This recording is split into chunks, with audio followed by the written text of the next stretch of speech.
बिस्मिल्लाहिर्रहमानिर्रहीम, अस्सलाम वालेकुम। मैं असदुल्ला खान हूँ। मौलाना फजल रहमान साहब अब कवर करने की कोशिश कर रहे हैं।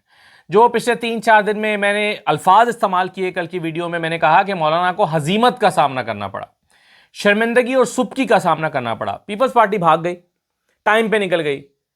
एएनपी ने तो पहले ही कह दिया कि भाई हम इस डर्टी गेम का हिस्सा नहीं है। उसूली तौर पर पीटीआई की ये सीट बनती है या चीफ मिनिस्टर बनता है, पीटीआई को आना चाहिए।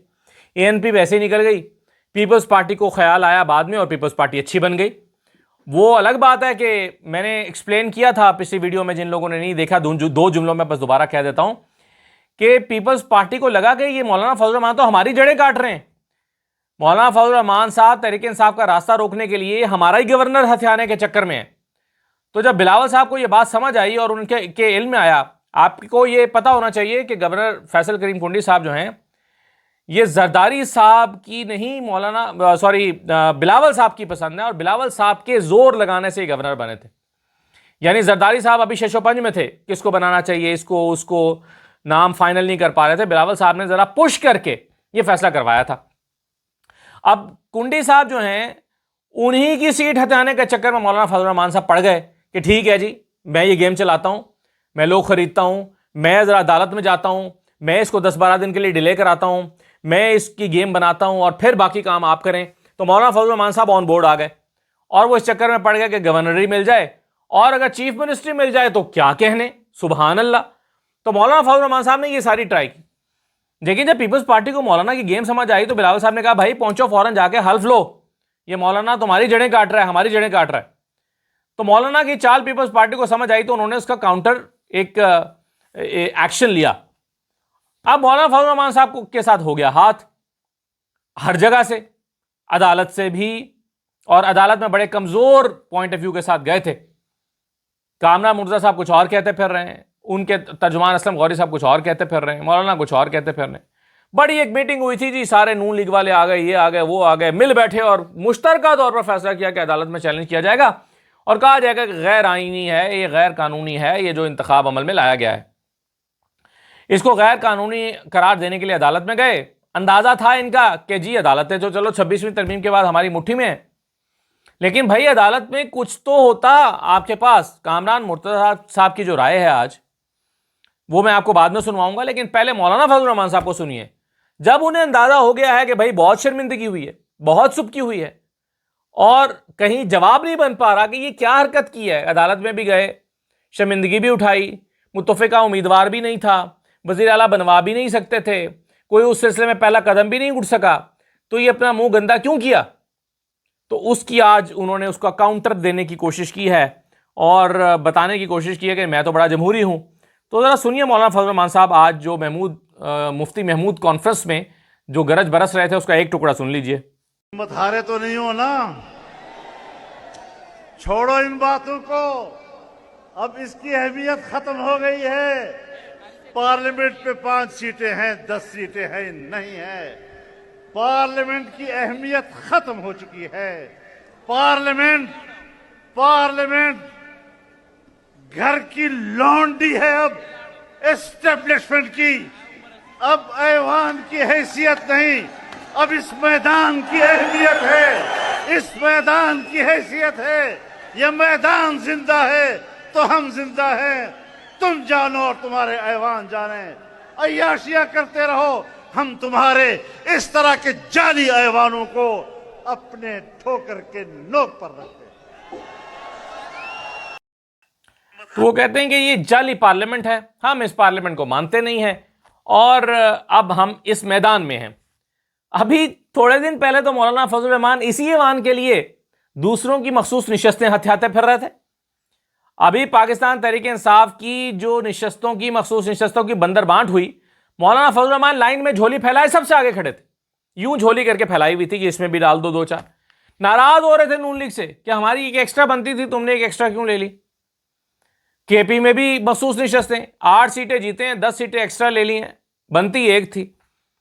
तो वो जो खैरात की मांगे तांगे की सीटें थी वो तो पार्लियामेंट में आपने ले ली, कौमी असम्बली में भी ले ली और यहां भी ले ली, और सेनेट का जब इजलास हुआ, सेनेट का जब इंतखाब हुआ तो वहां भी आपने जो है वो अपोजिशन का इत्तेहाद बनाकर एक एक्स्ट्रा सीट ले ली। तो जब पार्लियामेंट में सीटें लेनी होती हैं तो आपको याद आ जाता है कि पार्लियामेंट भी कोई चीज है, इकट्ठा कर लो माल, जितना इकट्ठा कर सकते हो। और जब आपकी दाल गली नहीं, तो फिर आज आप पार्लियामेंट को गालियां दे रहे हैं और कह रहे हैं कि जी पार्लियामेंट की कोई हैसियत ही नहीं है। तो हैसियत नहीं है तो मखसूस नशस्तें क्यों ली? तहरीक इंसाफ के हिस्से की मखसूस नशस्तें लेते हुए तो शर्म नहीं आई। तहरीक इंसाफ के मैंडेट की नशस्तें लेते हुए उस वक्त आपको कोई शर्म नहीं आई, लेकिन आज आप गरज बरस रहे हैं। तो यह है खुली मुनाफिकत जिसका मुजाहरा मौलाना फजल रहमान साहब फरमा रहे हैं। अब करना क्या है या होना क्या है? कुछ भी नहीं।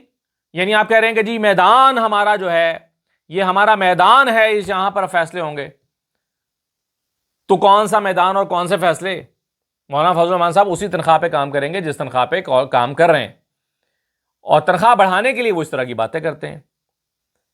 हाथ उनके कुछ भी नहीं आया और ना आएगा, बज़ाहिर ये लगता है, क्योंकि मौलाना फजल रहमान इस्टेब्लिशमेंट पे कुछ ज़्यादा भरोसा कर रहे हैं। उन्हें लगता है कि फॉर्म 47 अब उनकी मुट्ठी में है, जिसको चाहे थमा दें, तो क्यों ना मैं उम्मीदवार बन जाऊं।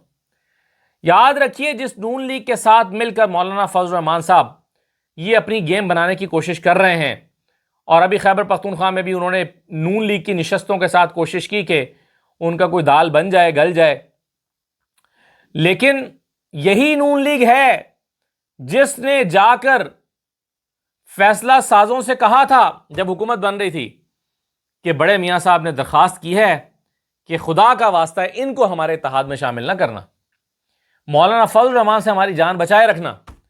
ये जब इंतखाबात हो रहे थे और हुकूमत बनाने के लिए जोड़ तोड़ और वो जो जमा तफरीक हो रही थी कि किस किस को इत्तेहाद बनाकर हुकूमत देनी है, उस वक्त नून लीग ने पैगाम भेजा था बड़े घर में कि खुदा के लिए मौलाना फजल रहमान को हमारे साथ ना जोड़ देना, क्योंकि ये बहुत करप्शन करते हैं। पीडीएम की हुकूमत में इन्होंने बहुत माल बनाया और बहुत तंग किया, और फिर इनको संभालना मुश्किल हो जाता है। तो ये वही नून लीग है जिनसे शर्मिंदगी, और ये बात मौलाना को पता है, ये वही मौलाना है जो नून लीग के पास, नवाज शरीफ के पास गए थे इलेक्शन से पहले, क्या वो मिलकर इलेक्शन लड़ते हैं, कुछ सीट एडजस्टमेंट करते हैं, मुझे सदर बना देना। सदर पाकिस्तान बनने की दरखास्त लेकर मौलाना फजल रहमान साहब नवाज शरीफ के पास गए थे, और नवाज शरीफ ने क्या जवाब दिया था कि मौलाना इलेक्शन हो जाएंगे तो उसके बाद देखेंगे। साफ जवाब हो गया था, और जवाब हो गया। फिर हुकूमत बनी, हुकूमत बनने के बाद के दौरान मौलाना फजल रहमान को किसी ने लिफ्ट नहीं कराई, और जब बहुत देर के बाद नवाज शरीफ गए तो मौलाना ने पूछा कि अब क्या लेने आए हो? जब हुकूमत बना रहे थे, गवर्नरियां बांट रहे थे, चीजें कर रहे थे, तब तो मुझसे पूछा नहीं, अब क्या लेने आए हो? शिकवा किया। उसके बाद फिर 26वीं तरमीम का मामला आया, मौलाना फजल रहमान साहब अच्छे बच्चे बन गए, उन्हें उनका हिस्सा मिल गया, मखसूस नशस्तें मिल गई, चीजें मिल गई, मौलाना फजल रहमान साहब खुश हो गए, 26वीं तरमीम को सपोर्ट कर दिया। आज जो आईनी तरमीम के बाद पाकिस्तान में अदालतों का बेड़ा गर्क है, उसकी सबसे बड़ा जिम्मेदार मौलाना फजल रहमान साहब है। उस दिन खड़े हो जाते, इनकार कर देते, कहते कि नहीं हो सकती, 26वीं तरमीम में साथ नहीं देंगे, अदलिया का ढांचा खराब नहीं करेंगे, उस दिन कह देते तो आज अदालत की हालत ना होती। लेकिन मौलाना फजल रहमान साहब ने उस वक्त अपने हिस्से का शेयर लेने की खातिर, 26वीं तरमीम के बाद मखसूस नशस्तें हथियाने की खातिर, मौलाना फजल रहमान साहब ने बहुत बड़ी बेउसूली की और आज अदालती ढांचे को तबाह कर दिया। और वही मौलाना फजल रहमान साहब आज खड़े होकर कह रहे हैं कि ये पार्लियामेंट ज़ीरो है, ये पार्लियामेंट जाली है, इस पार्लियामेंट की कोई हैसियत नहीं है। उसी पार्लियामेंट को गालियां दे रहे हैं जिस पार्लियामेंट पे 6 से 26वीं तरमीम मंजूर करा के और अपना माल बटोरा था उन्होंने मखसूस नशस्तों की सूरत में। और अब भी जो वो फ़ायदा उठाने की कोशिश कर रहे हैं वो हमारे सामने है। कामरान मुर्तज़ा साहब ने आज भी कहा, मेरे शो में भी कहा, वसीम बदामी के शो में भी कहा, सेम बात की।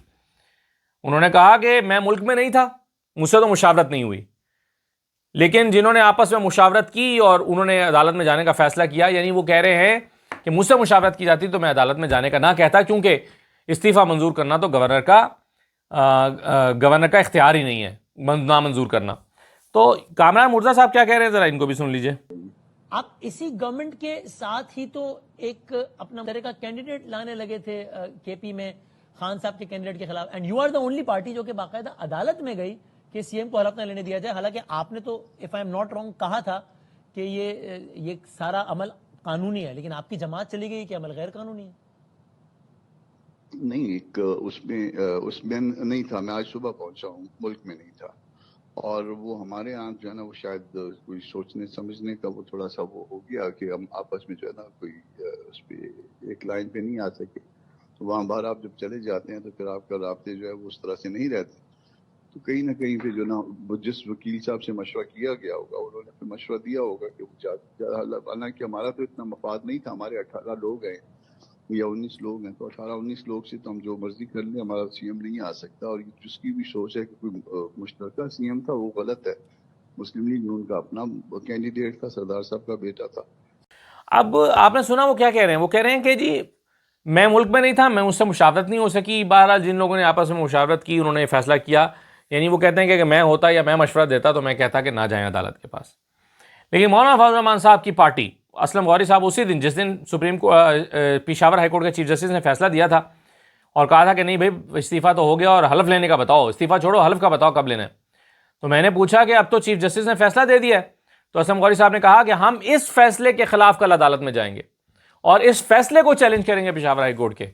यानी आखिरी हद तक JUI तुली हुई थी कि हर हाल में उनको इसमें गंद डालना है, रुकावट डालनी है और हर हाल में उनको कुछ टाइम लेकर देना है। यानी उनको लगता था कि ये जो इंजीनियर्स हैं उनको अगर हम 10-12 दिन का टाइम ले देंगे तो वो गेम बना के हमारी झोली में डाल देंगे। ये मंसूबा था मौलाना फजल रहमान साहब का, जो बुरी तरह से नाकाम हुआ और अब ये लकीर पीट रहे हैं आज। तो आज उनकी मुफ्ती महमूद कॉन्फ्रेंस में की गई तकरीर की कोई हैसियत नहीं है। वो कह रहे हैं कि मैं मुशर्रफ के खिलाफ अगर खड़ा हो गया था तो मैं आज तुम्हारे खिलाफ भी खड़ा हो सकता हूं। अगर मैंने मुशर्रफ को कह दिया था कि तुम किसी के आलाकार हो तो मैं आज भी कह सकता हूं किसी के आलाकार। तो कहें, क्या क्यों नहीं रहे?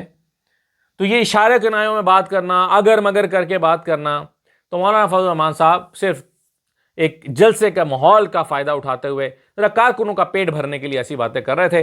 अमली तौर पर उनके पास कुछ नहीं है, ना वो पार्लियामेंट के से बाहर आने वाले हैं। अगर पार्लियामेंट जाली है तो आए बाहर, इस्तीफे दे निकल आए, या फिर पार्लियामेंट के खिलाफ आकर एहतजाज करें, धरना दें, लॉन्ग मार्च निकालें। ऐसा कुछ मौलाना करने वाले नहीं है। यह हवाई फायरिंग है मुंह से जो की है उन्होंने आज, इसके अलावा कुछ नहीं है। दूसरा, प्राइम मिनिस्टर का की बात बड़ी आज वायरल हुई हुई है। सुहेल आफरीदी को उन्होंने फ़ोन किया। देखिए, पहली बात तो यह है कि अच्छी बात है कि वज़ीर आज़म ने चीफ मिनिस्टर को मुबारकबाद के लिए फ़ोन किया। लेकिन जब फ़ोन किया तो सुहेल आफरीदी ने कहा कि भाई मैं तो डयाला में हूँ, तो आप मेरी मुलाकात करवा दें। तो शहबाज शरीफ साहब ने कहा कि अच्छा चलें, मैं पूछता हूँ, पूछ के बताता हूँ। अब इसका जो ये बात सुहेल आफरीदी साहब ने मीडिया को बता दी। तो इसके बाद एक मजाक बना के मौलाना के शहबाज शरीफ साहब जो हैं उन्होंने कहा कि मैं पूछ के बताता हूँ, और फिर बताया भी नहीं। या तो पूछ के फिर बताया होता, बात की होती, रैली में। हो सकता है वज़ीर आज़म के कहने का मतलब ये हो, चले मैं मार्जिन देता हूँ कि भाई मैं जो कंसर्न लोग हैं, जो पंजाब हुकूमत है या जेल की इंतजामिया है, उनसे बात करके आपको बताता हूँ। लेकिन उनका मतलब ये लिया गया कि मैं पूछ के बताता हूँ कि भाई मेरे तो इख्तियार में नहीं है, जिसके इख्तियार में उसे पूछ लेता हूँ। तो बेख्तियार वज़ीर आज़म है। लेकिन चलें, इस बात का कोई मतलब ना लिया जाता अगर वो बता देते, या उनका स्टाफ दोबारा कॉल करता और कहता कि जी आपने प्राइम मिनिस्टर साहब से दरख्वास्त की थी, वो हो गया है, आपकी मुलाकात हो रही है, या वज़ीर आज़म साहब ने बात की है, आप कल आ जाइए या परसों आ जाइए, आज मुलाकात मुमकिन नहीं है, कल हो जाएगी। लेकिन कोई जवाब ही नहीं दिया शहबाज शरीफ साहब ने। इसका मतलब है कि उन्होंने अपनी माजूरी का इजहार कर दिया, अपनी माजूरी जाहिर कर दी कि उनके इख्तियार में नहीं है।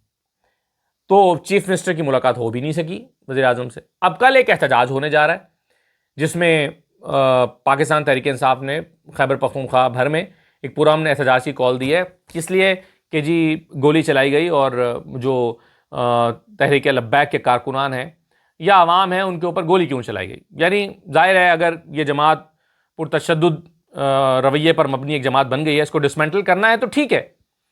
अगर ये जमात जो है वो कई सरकारी अमलाक को जलाने, कई बस्तियों पर हमलावर होने, अक़लियतों को नुकसान पहुंचाने के इस पर इल्ज़ामात हैं और इसको कलअदम करार देना है, जैसे कि आज मोहसिन नकवी साहब ने, तलाल चौधरी ने, तारड़ साहब ने प्रेस कॉन्फ्रेंस करके बताया कि इनके खिलाफ हतमी जो ऑपरेशन है वो अब शुरू हो रहा है। यानी इनको कलअदम भी किया जा रहा है, इनके लोग भी उठाए जाएंगे, पर्चे होंगे, गिरफ्तारियां होंगी, सब कुछ होगा। लेकिन निहत्ते लोगों को जान से मारने का क्या जवाज है, इस पर जो है वो कल एहतजाज हो रहा है। अब कुछ लोग कह रहे हैं कि जी पीटीआई तहरीक लब्बैक के खिलाफ थी, पहले इमरान खान का वो बयान है और अब देखिए उनके साथ खड़ी हो रही है। तहरीक इंसाफ तहरीक लब्बैक के हक में खड़ी नहीं हो रही। जो जारियत की गई है उसके खिलाफ खड़ी हो रही है। तो ये बड़ा वाज़ेह फ़र्क है मेरा ख्याल है, जिसमें खाम खा इबहम पैदा करने की कोशिश की जा रही है। तो देखें कल अब ये जो एहतजाज है ये किस सूरत में होता है, क्या होता है, और तहरीक लब्बैक के ख़िलाफ़ जो कार्रवाई शुरू हुई है वो किस तरह से आगे बढ़ती है। इजाज़त दीजिए, अल्लाह हाफ़िज़।